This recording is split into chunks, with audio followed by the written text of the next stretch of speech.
வணக்கம் நண்பர்களே, நீங்கள் பார்த்து கொண்டிருப்பது உங்கள் கௌசிகா ரிவ்யூ. சரி வாங்க வீடியோக்குள்ள போய் என்ன நடக்க போகுது அப்படின்னு சொல்லிட்டு பாத்தீங்கன்னா, தரமான சம்பவம் இனிமே தாங்க ஆரம்பம். இதுக்கப்புறம் நம்ம மல்லி சீரியல்ல அப்படியே சும்மா தெரிக்க விட போறாங்க. என்னடா பண்ண போறாங்க, எதிரா பண்ண போறாங்க அப்படின்னு சொல்லிட்டு பாத்தீங்கன்னா, ஐ ஆம் வெயிட்டிங் அப்படின்ற மாதிரி நம்ம விஜய் ஒரு பக்கம் வெயிட் பண்ணிருக்காரு. தரமான ஒரு பக்கம் சம்பவத்தை செஞ்சு விடலாம்னு சொல்லிட்டு அவங்க அக்கா பண்ண எல்லா தில்லாலங்கடை விஷயமும் நம்ம மல்லி சொல்லி புரிஞ்சுக்கிட்டாரு. ஆனா புரிஞ்சும் புரியாத மாதிரி நடிச்சுக்கிட்டும் இருக்காரு. எதுக்குடா இந்த மாதிரி வெளிவேச்சோம், எதுக்குடா இந்த மாதிரி உள்வேச்சோம் அப்படின்னு சொல்லிட்டு பாத்தீங்கன்னா, வேஷம் போடுறதே நம்மளோட இயல்பு. ஏன்னா எந்த இடத்துல எதிரி அடிக்கணுமோ அந்த இடத்துல தான் அடிக்கணும். நம்ம பாட்டுக்கு எடுத்தோம் கவுத்தோம் அடிச்சிட்டோம்னா லாஸ்ட் அது நமக்கு பாதிப்பாகும். இந்த இடத்துல எங்க அக்காவால எனக்கு யூஸ் இருக்கு, அவங்க என்ன வெளியே எடுக்கணும், அதுக்கான முயற்சி அங்கே எடுப்பாங்க. எப்படின்னு சொல்லிட்டு பார்த்தீங்கன்னா, இப்போ சொத்தை எல்லாம் அவங்க பேருக்கு நான் எழுதி வச்சிட்டேன். ஆனால் இங்கே இந்த இடத்துல இன்னொரு செக்மேட் வச்சிருக்கேன். நானே போயிட்டு அங்கே டைரெக்டாக சொல்லி எல்லாமே ஓகே பண்ண மட்டும்தான் அவங்க பேருக்கு மாற்றோம். அதுக்கோசரமாவது என்னை வெளியே எடுக்க ட்ரை பண்ணுவாங்க. அப்போ வெளியே எடுத்தாங்கன்னா நான் அங்கே போயிட்டு எல்லாத்தையும் கேன்சல் பண்ணிட்டு திரும்ப எல்லாத்தையும் ஏன் சாம்ராஜ்யத்தை என்கிட்டயே வர வச்சுக்குவேன். அப்போ அவங்க மூஞ்சியை பார்க்கணுமே, அப்படியே சும்மா திருன்னு முழிப்பாங்க. எதுக்குடா அந்த தப்பா பண்ணோம், தெரியாம தம்பியை பகைச்சுக்கிட்டோம்லோ அப்படின்னு சொல்லிட்டு ஃபீல் பண்ணி கதறி கதறி அழுவாங்க. அந்த சமயத்தில் நம்ம பாப்போமா பாருமா ஒரு பார்வை பரமபதா ஆட்டத்தோட வேற லெவல்ல ஒரு பக்கம் திங்க் பண்ண இருக்காரு. ஒரு வெட்டும் நாக விட்டா இருக்க போது நம்ம ராஜேஸ்வரிக்கு. அது மட்டும் இல்லாம மறுபக்கம் நம்ம வெண்பா குட்டி இருக்காங்கல்ல, அவங்க இருந்து பக்கம் வீட்டுல இருந்துகிட்டே எதுவுமே தெரியாத மாதிரி சின்ன குழந்தை தான், ஆனா அவங்களுக்கு எதுவுமே தெரியாதுன்னு சொல்லிட்டு இவங்க ரெண்டு பேரும் நினைச்சுன்னு இருக்காங்க. ஆனா இவங்க ரெண்டு பேரும் ரஞ்சிதம் ராஜேஸ்வரி ஒவ்வொரு விஷயத்தையும் ஒவ்வொரு மூமெண்ட்டையும் அப்படியே சும்மா ஆக்ஷன் எல்லாத்தையும் அப்படியே ஃபாலோ பண்ணே இருக்காங்க. அது இல்லாமல் தேவையான விஷயத்தெல்லாம் கேதர் பண்ணுறதுக்கு வீடியோ எடுத்துனும் இருக்காங்க. நம்ம மல்லி ஆல்ரெடி வெண்பா கிட்ட சொல்லி வச்சுட்டு இருக்காங்க, நீ அவங்க கூட சப்போர்ட் பண்ணுற மாதிரி சப்போர்ட் பண்ணி அவங்களுக்கே லாஸ்ட்டில் ஒரேடியா செஞ்சு விட்டுறணும் அப்படின்னு சொல்லிட்டு சொல்லியிருக்காங்க. அது போலவே நம்ம வெண்பாவும் அவங்க நடிச்சுக்கிட்டும் ஒரு பக்கம் இருக்காங்க. இதை பார்க்கும்போது நமக்கே ஒரு பக்கம் சின்ன குழந்தைக்குள்ள எவ்வளோ பாசம் பார்த்தீங்களா அப்பா மேலே, அப்பாவை காப்பாற்ற எந்த எல்லைக்கும் போகலான்னு சொல்லிட்டு முடிவு எடுத்துட்டு இருக்காங்க. இந்த மாதிரி ஒரு பக்கம் ஆளுக்கு ஒரு புறம் போராடிட்டு இருக்காங்க. ரஞ்சிதும் ராஜேஸ்வரியும் ஒரு பக்கம் போராடிட்டு இருக்காங்க. இந்த சொத்தை எப்படியாவது அபகரிக்கணும், இந்த சொத்தை நம்ம எடுத்துக்கணும், இந்த சொத்து நமக்கு வந்துருச்சுன்னா இந்த உலகமே நமக்கு கைக்கு வந்த மாதிரி. ஏடா இது மாதிரி பல கோடி பேர் வச்சுன்னு இருக்காங்க. அதுக்குன்னு பல கோடி பேரும் உலகத்தை ஆளணும்னு நினைச்சா ஆள முடியுமா சொல்லுங்க பார்க்கலாம். காசு இருக்கிறவங்க எல்லாருமே காசு இல்லாமல் இருந்தால் சந்தோஷமா இருக்குன்னு சொல்லுவான். ஆனால் இருக்கிற காசை எவனுக்கும் கொடுக்க மாட்டான். ஆனால் சொல்றது மட்டும் வாயாலே சொல்றோம், இருக்கிறத வச்சு சந்தோஷமா இருக்கலான்னு. ஆனால் இருக்கிறவன் ஏன் இருக்கிறத வச்சு சந்தோஷமா இருக்கலாம்னு சொல்றான்ல, இல்லாதவனுக்கு கொஞ்சம் கொடுத்துட்டு இன்னும் அதிகமாக இருக்கிறதால கொடுத்துடல, அப்படியெல்லாம் எவனும் கொடுக்க மாட்டான். ஏன்னா அவனோட இது இயல்பு, அவன் அனுபவிச்சுட்டான். அதனால அவன் அந்த டைலாக சொல்லுவான்.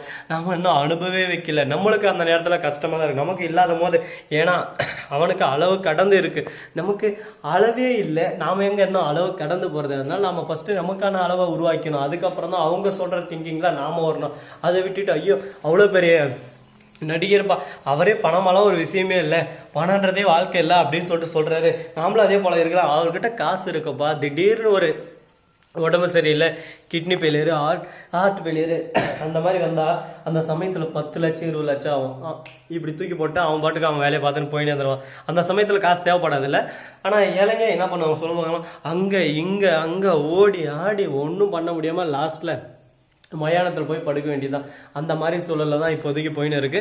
அதனால யாரோட கருத்தையும் நம்ம எடுத்துக்காம நம்மளோட கருத்து என்னவோ அதை மட்டும் நம்ம எடுத்துக்கிட்டு நாம எப்படி வாழ்க்கையில முன்னேறணும், எப்படி ஒவ்வொரு விஷயமா நம்ம க்ரோத் பண்ணோம் அப்படின்னு சொல்லிட்டு நம்மளோட வாழ்க்கையை நாம தாங்க தீர்மானிக்கணும். அதை விட்டுட்டு இந்த ராஜேஸ்வரி பண்ண இருக்காங்களே அடுத்தவங்க சொத்தை திருடணும்னு அந்த மாதிரி நினைக்காம நம்மளோட உழைப்பால நாம உயர்ந்து ஒரு பக்கம் நல்ல நிலைமைக்கு போனோம்னா வாழ்க்கையில நம்மளை அடிச்சதுக்குன்னு சரி, நம்மளை மிஞ்சத்துக்கு இந்த உலகத்தில் யாருமே இருக்க மாட்டாங்க.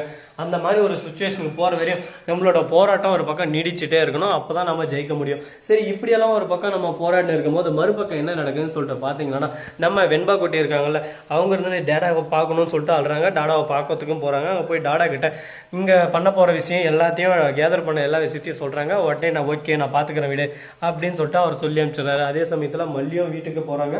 போயிட்டு ராஜேஸ்வரி கிட்ட நீங்கள் பண்ணுறதெல்லாம் கரெக்டு தான், நான் உங்களுக்கு சப்போர்ட் பண்ணுறேன், எனக்கும் கொஞ்சம் எதனா பார்த்து பண்ணுங்க அப்படின்னு சொல்லிட்டு சொல்கிறான். இப்போ தாண்டி நீ ஏன் வழிக்கு வந்திருக்க, இதை ஃபஸ்ட்டே வந்திருந்தா அந்த பிரச்சனையும் இருந்துக்காதுல்ல அப்படின்னு சொல்லிட்டு நம்ம மல்லி கிட்ட ராஜேஸ்வரி ரஞ்சிதம் இவங்க ரெண்டு பேரும் பேசின்னு இருக்காங்க. உடனே நம்ம மல்லி இருந்து ஆமாம் காசு தான் முக்கியம், ஆனால் நான் அதை புரிஞ்சுக்காம இருந்துட்டேன், இனிமேல் உங்களுக்கே சப்போர்ட் பண்ணுறேன், எனக்கும் அடிக்கிறதுல கொஞ்சம் தானே தாங்க அப்படின்னு சொல்கிறாங்க. சரி ஓகே, நீ இவ்வளோ கெஞ்சதுனால ரஞ்சிதா உனக்கு 2 கோடி, மல்லி உனக்கும் 2 கோடி அப்படின்னு சொல்கிறாங்க. சரி ஓகே அப்படின்னு சொல்லிட்டு டீலிங்க்கு ஓகே சொல்லிடுறாங்க. அதுக்கு மேலே 100 கோடி நம்ம ராஜேஸ்வரிக்கு. ஏன்னா அர்ஜுன் இதெல்லாம் அவளுக்கு கொடுத்தா தானே. ஒரு பக்கம் மல்லியும் ஒரு பக்கம் நம்ம ரஞ்சிதம் வந்து மல்லிக்கிட்ட போய் பேசிட்டாங்க. அவள் பார்த்தியா ஒன்றுமே பண்ணாமல் அவ்வளோ காசு அடிச்சுட்டு போக பார்க்குறா, நீ இந்த வீட்டில் தாலி கட்டு வந்திருக்க, பேசாமல் நான் டைவர்ஸ் வாங்கணும்னா எனக்கு இவ்வளோ கொடுக்கணும் எனக்கு அப்படின்னு சொல்லிட்டு நீ கேட்டு மொத்தமாக வாங்கிறேன் அப்படின்னு சொல்லிட்டு ரஞ்சிதம் பிளான் கொடுத்துன்னு இருக்கா. அடியே ரஞ்சிதம், உன்னோட வேலையில் நீ கரெக்டாக இருக்கிற, சரியான ஆளுங்க ரஞ்சிதம். எப்படி எப்படி பிளான் பண்ணால் எப்படி எப்படி செலுத்திட்டு வந்துட்டு எல்லாமே தெரிஞ்சு வச்சுன்னு இருக்காங்க. அவங்க கோல் அடிக்கிறதுக்கு எது தடங்களா இருக்குது அப்படின்னு சொல்லிட்டு பார்த்தீங்கன்னா நம்ம மல்லிக்கழுத்தில் இருக்கிற தாலி தாங்க. அந்த தாலி பிச்சுக்கிட்டு போயிடுச்சுன்னா அடுத்த செகண்டே நம்ம விஜயோட மனசில் இடம் பிடிச்சி அப்படியே விஜய் வாழ்க்கைக்குள்ள வந்து ஒரேடியாக எல்லாத்தையும் நாம தலைகீழ மாற்றி அந்த சொத்தெல்லாம் ஒரு பக்கம் நம்ம ராஜ்யங்கடா இது அப்படின்னு சொல்லிட்டு மாற்றலான்னு நம்ம ரஞ்சிதம் குருட்டு கனவு கண்ணு இருக்காங்க. ஆனால் எந்த கனவும் இங்கே பழிக்காதுங்க. அவங்க பருப்பும் இங்கே வேக போகிறதில்ல. அதனால் ஆசைப்படுறத விட்டு அடுத்து என்ன பண்ணலாம் அப்படின்னு சொல்லிட்டு அடுத்த வேலையை நம்ம திங்க் பண்ண போனால் மட்டும்தான் வாழ்க்கையில் ஜெயிச்சுக்கிட்டே போக முடியும்.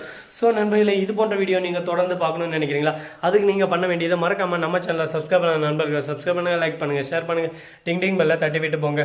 அப்போ தான் நாம போகிற அடுத்தடுத்த வீடியோ உங்களுக்கு உடனுக்குடன் நோட்டிஃபிகேஷன் வந்து கொண்டே இருக்கும். மிக்க நன்றி. தேங்க்ஸ் ஃபார் வாட்சிங்.